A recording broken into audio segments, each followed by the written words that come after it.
Alam natin na ikaw ay tatakbo, no, sa 2025 at bilang tumatakbong senador, ano po ang ihahain natin sa taong bayan? Ako marami 'no. Alam niyo kasi, marami tayong polisiyang magaganda, Mhm. marami.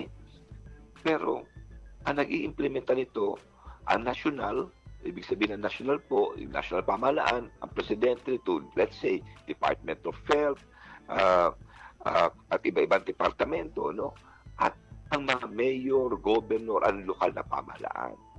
Pero yung naggo-govern nito yung tinatawag na Local Government Code. Ito po isang libro na naghahain kung anong responsibilidad ni mayor, ng nasyonal, ng gobernador. Kasi kung minsan nagtuturuan at kung minsan walang pondo at kung minsan ganito, no?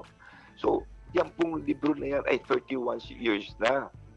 So, papaguhin natin yan para mas efficient ang baba ng programa. Kasi bibigyan ko yung example. Nakalagay diyan na mapapagawa ng eskwelahan ay ang mga lokal na pamahalaan. Mhm. Hindi po kaya yan.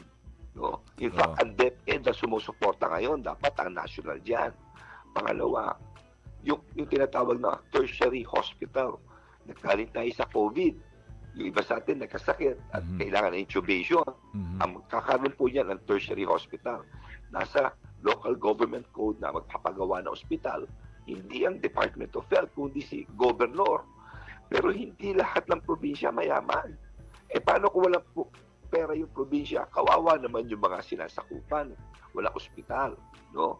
Dapat ito national. Mhm. Barangay road, nakalagay din doon. Ang magpapagawa ng barangay road ay si barangay captain, ang barangay. Naku po, 90% ng ating mga barangay hindi kayang gawin yun. Paano na yung kaya ng barangay? Totoo. At marami pang iba. No? So, Mhm. dapat dito ma-delineate anong dapat gawin ng nasyonal, ano ng sa lokal, para maayos at maano ang serbisyo sa baba kay Juan de la Cruz.